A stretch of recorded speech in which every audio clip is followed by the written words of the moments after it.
All right. So first of all, I've been in the community of teaching entrepreneurship for years now. Years now. Ever since I started my t-shirt brand in 2010, I've been teaching the concept of sleep is for suckers, entrepreneurship, building a business, things of that nature, right? So what I started doing is, I started doing these entrepreneurship workshops, and I eventually did a call called the Meeting of the Minds. It was a midnight meeting of the minds. Every Monday at midnight, we would come on a conference call, and I make a flyer. I was making a flyer myself at that time. Make a flyer, put a conference call link. We were using freeconferencecall.com. Make a conference call link, and we start talking entrepreneurship. And it's really just like the podcast because I would bring on special guests to come speak. So every Monday at midnight, we're doing this. And we do it for 2 years straight, meaning 104 calls. And then I have this idea after 2 years of consistency. And we got this popping. It was like what's the little group chat thing? What's it called? The little group chat? Group me. It was Group Me. The Group Me, yes. So we have a Group Me. Hundreds of people in that joint. So I started thinking to myself, this is going to be a paid membership. I can make some money off of this. So this call that's been going on for 2 years, and I let them know maybe like 3 calls ahead. Like, this will be the last one. We only got 2 more calls. This is the last call.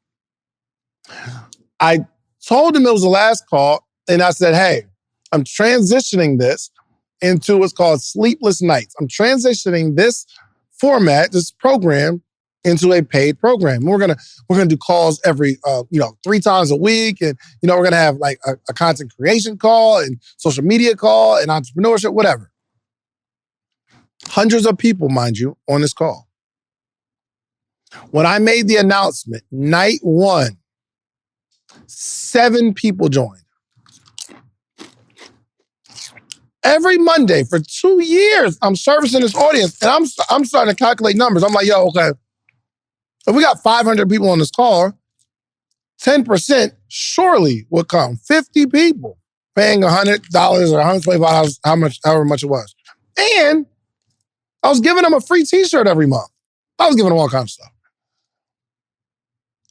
But I realized at that moment, just because you serve for a long time and you do things for free for a long time, it doesn't mean that people feel like they owe you. They actually just look at you as the person that does stuff for free, believe it or not.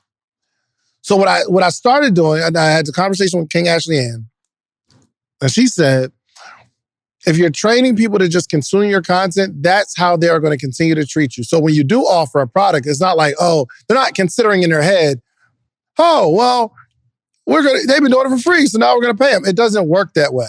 They're going to resist it because they're like, I want what I've been getting for free. So it's actually a part of your brand to sell stuff.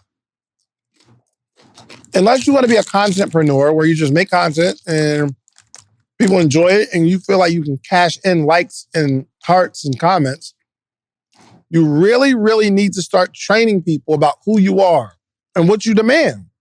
So even in a low cost, I've been doing events for $10, $20.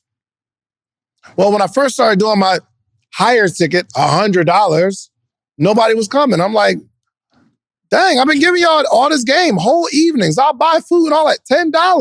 But I was teaching people how to shop with me.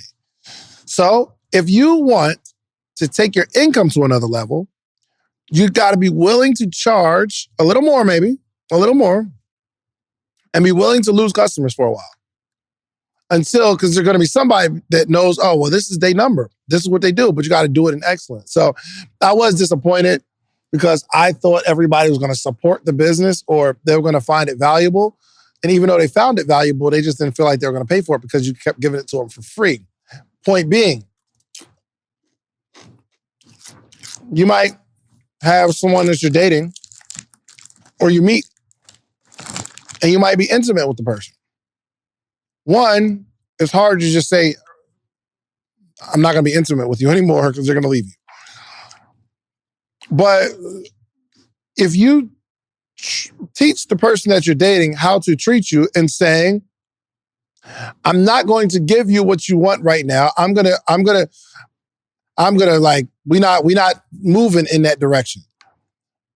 And you let them know, let's say like marriage is my ultimate goal. If you don't start out in a way of, yo, this is what I want, marriage, but you start out doing all the stuff that a married person would do, why would they have to marry you? It doesn't make any sense. You keep giving people free stuff, why would they have to pay for it? It doesn't make any sense. Why would I do that? I'll just find somebody else that I know is worth being paid. Dang. Or worth marrying, or I shouldn't have said that.